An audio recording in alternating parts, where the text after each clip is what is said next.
Do planejamento do governo Lula chamou Lula de democrata e enalteceu o trabalho de Alexandre de Moraes no episódio de 8 de janeiro. Simone Tebet voltou a salientar a importância da plena liberdade que vive a sociedade brasileira atualmente. Acompanhe.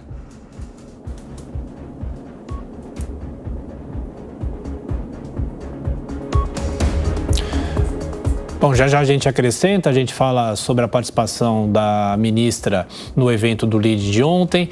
José Maria Trindade, ela, como sempre, fez críticas também aos atos do dia 8, mas em relação aos desafios da pasta dela. Os desafios são muitos, lembrando que ela assumiu a vaga, mas os bancos públicos não estão na alçada dela. Mais cedo a gente falava também sobre a questão dos juros, né? A questão da concessão do crédito. E essa que sempre foi uma bandeira das gestões do PT no país, não é isso, Zé Maria?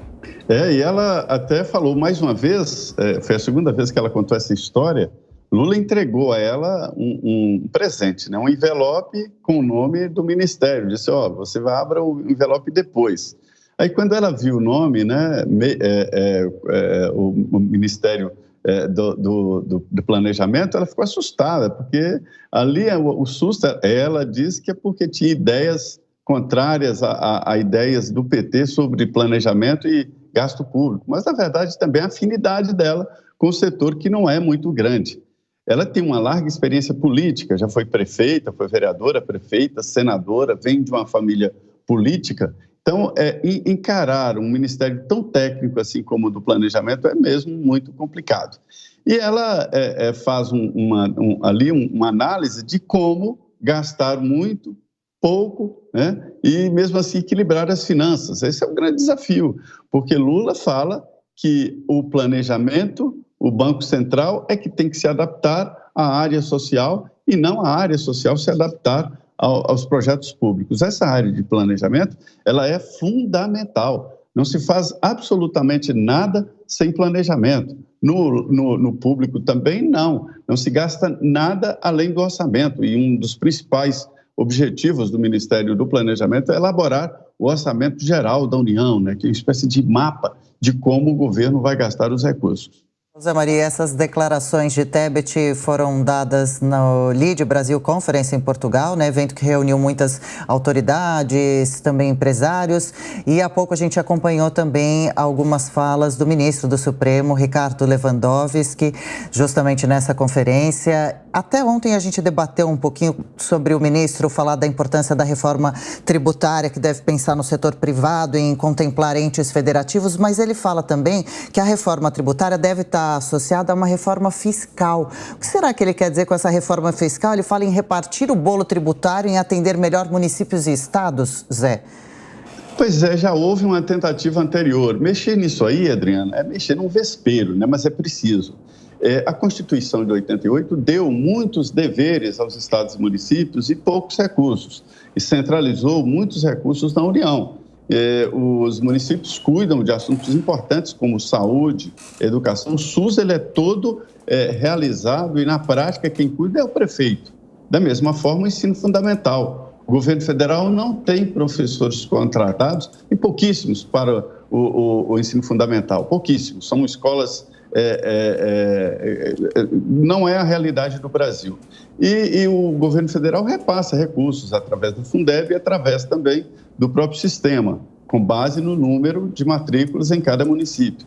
Então, a ideia de refazer esse pacto federativo, ou seja, essa reforma fiscal, é redistribuir os recursos. Mas veja o tamanho do problema. Se o governo já está querendo gastar além do que tem e repassar automaticamente recursos para os estados e municípios. O que precisa, na verdade, é fazer de forma transparente uma equalização na reforma tributária e fiscal de todos os recursos, como seria, por exemplo, nos Estados Unidos. Lá é muito claro. Quer criar um município, você será responsável por seu município. Quando você compra um produto, custou R$100, né? Quanto custa esse produto? R$100. Quando vai pagar, está em 130. Aí a pessoa que não é informada, mas falou R$100, 30 de impostos. O produto custa 100, 30 de impostos. 10 para o Estado, 10 para o município e 10 para a União, né? Aí os entes sobreviveriam através destes impostos. quando alguém quer uma praça pública, ele vai saber que vai ter que pagar por aquilo no município, né? E é isso que é a ideia de fazer uma repactuação entre estados, municípios e União. Então, além da reforma tributária, que é simplificar impostos, mudar algumas técnicas de cobrança de impostos, há também uma demanda sobre esse pacto federativo, ou seja, a reforma fiscal. Bom, agora são 9h32. Repita. 9h32.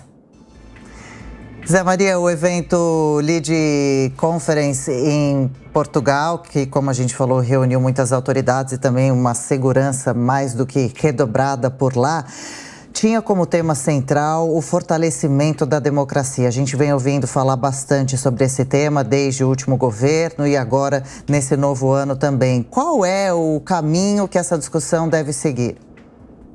Olha, o mundo é uma abstração. Tudo que você vê, na verdade, só existe porque nós acreditamos.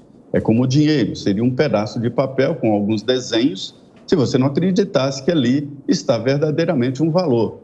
E os regimes, em geral, eles foram articulados, inventados exatamente para unificar a civilização. E existem vários regimes, existiram outros, né, que foram abandonados. E hoje a democracia é um regime que todos acreditam, né? Abstração total, todos acreditam. Algumas exceções, alguns ditadores, um sultão talvez do mundo, né?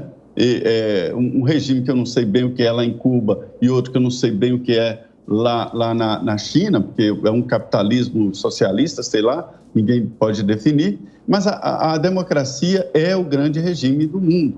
Não é perfeito, nenhum regime é perfeito, né? É por isso que se diz que a democracia é o pior regime do mundo, com exceção de todos os outros. Mas é preciso fazer isso aí, lapidação da democracia. E se faz andando, né? É andando que se faz o caminho na democracia. E é por isso que se tem esses atritos de sempre, essas cotoveladas entre judiciário, executivo e legislativo. Isso é positivo, porque ajuda a aprimorar a democracia. Eu estou vendo agora um novo sinal do Congresso Nacional de que vai legislar sobre o Supremo Tribunal Federal.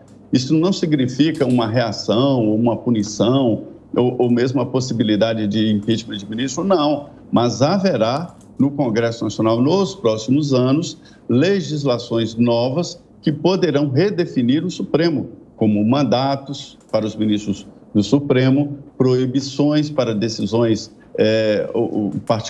únicas, né? Em vez do plenário, uma decisão unilateral de um ministro suspender uma lei aprovada no Congresso Nacional. Então, eu sinto que haverá mudanças. Então, a democracia é isso, é caminhando que se faz o caminho, é preciso lapidar. Não é um regime perfeito. Jornal da Manhã, 9h.